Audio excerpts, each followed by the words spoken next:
What would you do if you found yourself stuck in a bad situation and had to get home? Could you do it? We're not talking about normal things. We no longer live in a normal world. People usually don't think about emergencies until it happens to them. And by that time, it's usually too late. Believe it or not, these days there is still a large population of folks that live in remote areas, including myself, which means there are no bars on the cell phone to make a phone call or even text message somebody unless you go into town or somewhere near Wi-Fi. Today I want to demonstrate to you how you can put together a small, lightweight, efficient GHB, also known as a get home bag. This is not a bug out or bug in bag by any means. There's tons of videos and tutorials all about that kind of stuff, which depicts things and items you can carry in a bag that'll help you survive certain situations for long periods of time. This is a simple and very efficient lightweight bag we're going to be putting together that is just going to help us get back home. Now, a get home bag is something that you're going to find yourself needing to take with you everywhere you go. Grocery shopping, church, it doesn't matter where it is. You're going to work, on vacation, to go see some family, it doesn't matter, because emergencies and disasters happen when they feel like it, not when you're ready for them. So the first thing you're going to want to do is find a bag that works for you, whether you're a man or a woman or a child or whatever. And also make sure that it is lightweight, it blends in with your surroundings, it isn't over military or tactical, and it also can contain some of your everyday carry items.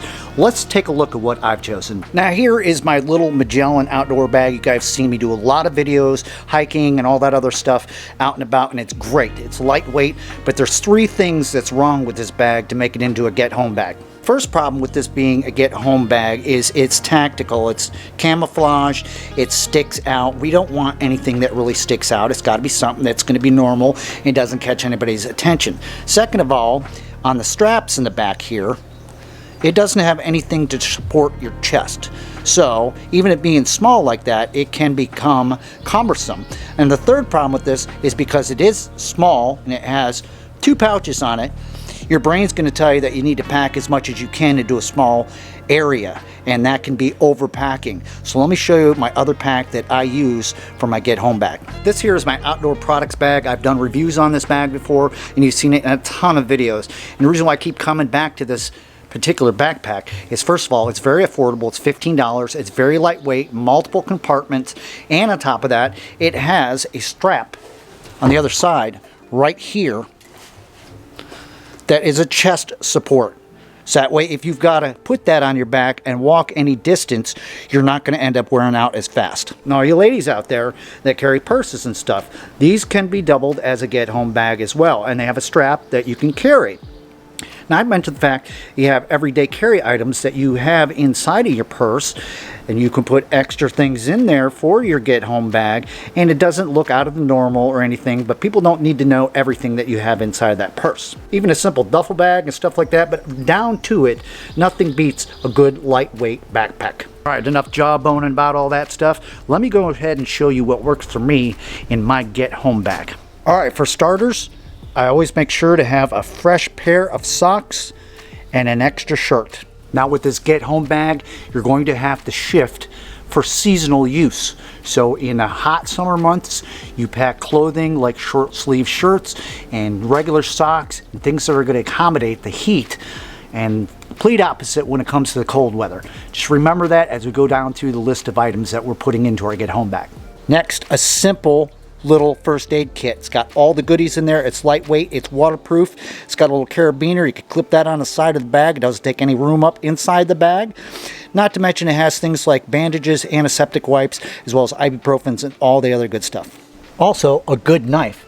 Sometimes a pocket knife is even better than this, but in this case, it's good. It can open up packages. You can use it to do whatever you need to do, as well as if you find yourself out overnight trying to make it home, this has a little ferro rod striker so you can make yourself a little fire and keep yourself warm and maybe make up a meal. Huge essential to have in your get home bag is a compact battery operated flashlight.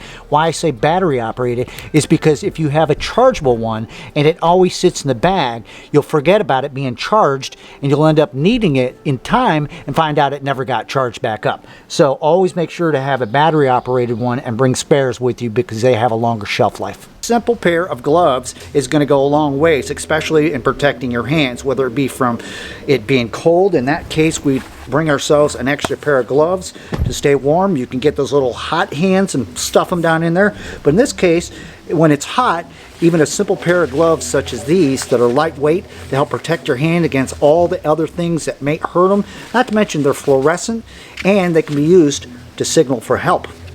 Toiletries, toilet paper, anything. Say it is cold out and you need to wipe your nose because it's running water, or you got to do your business and stuff, but you don't want to carry around a whole roll of toilet paper. You make little packets of tissue and stuff, at very lightweight, very efficient, just enough. Remember, we're just trying to get home. We're not trying to bug out or survive out in the wilderness for 2 weeks. Now, the key to the perfect get home bag is to keep as lightweight as possible. In my case, I live 15 miles away from town, and I drive into town every Monday through Friday to go to work, and I got one way in and one way out. So let's say the road is out, like there's a wildfire or there's a flood or something has happened or there's a down power line and I have to park my vehicle and get out with my bag and make a detour. The last thing I want to do is be hauling around 50 pounds of stuff on my back for 10 miles. A simple little emergency blanket. Yeah, I've seen a lot of people laugh at these things. Oh, they're no good. Believe it or not, if it's after dark and the temperatures are dropping, this little guy right here could be the difference in you making it home or getting hypothermia. A simple pair of disposable gloves. They take up no room, they're lightweight, and they can help protect your hands from infections and all that other good stuff. Easy to pack into a bag. Having a multi-purpose tool in your bag is invaluable. This is a compass as well as a signal mirror, which folds out into becoming a pair of binoculars so I can see what's going on up ahead of me. See that? Very cheap, very lightweight, very compact, and every purpose it has could be a lifesaver. Having a hat inside of your get home bag is also very helpful depending on the weather, if it's cold, if it's warm. Anyway about it's going to help protect your head against that heat of the sun or the cold weather outside, and it don't take up any space and it doesn't weigh anything, and you will thank me for having something like this inside your get home bag. Bandana, they cost $1, take up no space at all. They're great to wrap around your neck to keep the sun from beating down on you. Look up the multi-purposes from bandanas. You use them as a sling, a tourniquet, you name it, a sweat rag, a hobo bag, whatever you want. These are great and they cost nothing to take up no room. A bandana. Simple mask should be mandatory in every get home bag. Everybody's used to wearing a mask over the last few years because of the viruses and stuff like that. Also, this would be great if you had to stop, get out of your vehicle and walk around maybe fires and smokes in an area, and we all know there's wildfires everywhere you look. A simple mask. Some simple jute twine or some paracord goes a long ways. It's lightweight and pennies on the dollar. Remember, we're just trying to get home, but you might find yourself in a situation, say you fall and you get injured, and you take that bandana and now you got something to tie up as a sling for your arm or a tourniquet to stop bleeding or whatever on your leg or some other extremity. Absolutely necessary to have some lightweight food. We're not talking about having to be healthy or anything like that, but stuff that doesn't take up a lot of weight. For instance, everybody saw the story that happened last winter where the people were dying on the interstate from getting stuck in a blizzard because they couldn't get out of their car, or they died from starvation or from the cold or whatever. But having these little things creates calories, which creates heat in your body and such. Lightweight food to get you until you get home. My go-to is a canteen cup with a lid, some creamer, and some coffee and utensils.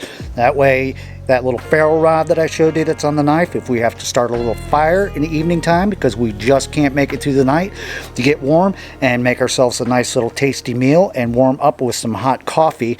And you can use that for either cream and sugar or for medicines or whatever. It is airtight, sealed, it pairs well inside of a bag, and it doesn't cost much.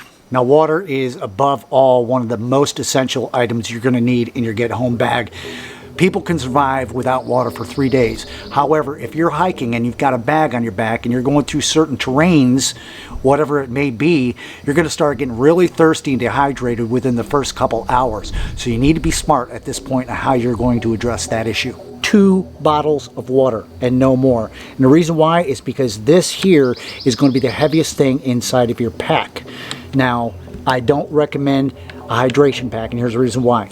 Bottles of water are closed and they can be resealed with caps. and you can just have them in your bag and they're not going to go bad for a long period of time.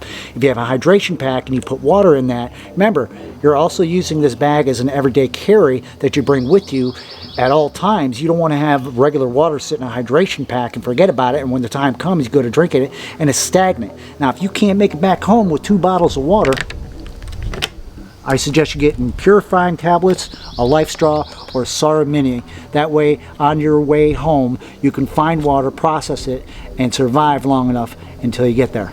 A flask with a little bit of liquor. This is a personal preference of mine, not like I drink a lot of liquor or anything, but on a cold evening and you're trying to make it home, a couple little swigs off of this will warm the belly up and go a long ways. Wow, now that is a lot of stuff to put in the get home bag. Is it an overkill and not necessary? Not at all. In my beliefs, it's all lightweight stuff. Like I said, the most heavy thing are those bottles of water that are sitting right there. Now remember, you have your canteen cup. That's what I have, or if you don't have one, they're easy to pick up, they're cheap, and you can actually put extra things inside of there for storing purposes inside the bag and stuff. But not every emergency and disaster and things that you run into are going to be the same way. So you have to think outside of the box of the immediate necessary things that are going to help you get home. And there you have it, the bag, the get home bag. Loaded up, comes in right about 16 pounds, even with the bottles of water and all the goodies you saw sitting out there on the table that I showed you.